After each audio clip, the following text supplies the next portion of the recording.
Have you ever noticed this? You go out. You meet people. You laugh. You enjoy yourself. Nothing bad happens. And yet, when you get home, you feel completely drained. Not sad. Not upset. Just empty. And the confusing part is, you actually had a good time. So why does this happen? Here's the psychology of people who feel drained even after good social events. And no, it doesn't mean you're antisocial. It doesn't mean you didn't enjoy it. And it doesn't mean something is wrong with you. Let's break it down.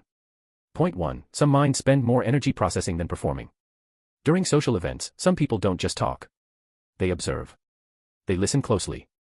They read tone, facial expressions, and shifts in mood. Psychology calls this high social attunement. These minds are constantly processing what's happening beneath the surface. So while others recharge through interaction, these minds are working the entire time. The event may look relaxed on the outside, but internally, it's mentally active. That mental work has a cost. Point 2. Emotional presence is more tiring than social presence. Some people show up physically. Others show up emotionally. They're fully present. They care about how others feel. They adjust their responses carefully. Psychology links this to emotional labor. Even in positive environments, emotional labor requires effort. So even if the event was fun, being emotionally available the whole time can quietly drain your energy. Not because you didn't enjoy it, but because you were genuinely engaged. Point 3. Your nervous system may need more recovery time. Not all nervous systems recharge the same way. Some are stimulated by crowds and conversation. Others become overstimulated, even by good experiences. Psychology refers to this as sensory and cognitive load. Laughter, noise, movement, multiple conversations, they all add up. So when the event ends, your body finally gets a chance to release all that built-up stimulation. And that release feels like exhaustion. Point 4. Social enjoyment doesn't cancel the need for solitude. Here's an important distinction. Enjoying people doesn't mean you don't need alone time. Many people who feel drained after social events are emotionally independent and internally reflective. They recharge through quiet. Through stillness. Through being alone with their thoughts. So when they return home, the tiredness shows up, not as regret, but as a signal.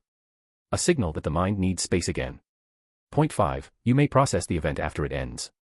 For some minds, the social event doesn't end when they leave. It continues internally. They replay moments. Reflect on conversations. Think about what they felt. Psychology calls this post-event processing. It's not overthinking, it's integration. The mind is organizing the experience. And that mental processing takes energy. Now here's the part most people misunderstand. Feeling drained after a good social event doesn't mean you're broken. It often means you were present. Attentive. Emotionally engaged. You didn't just attend the moment. You absorbed it.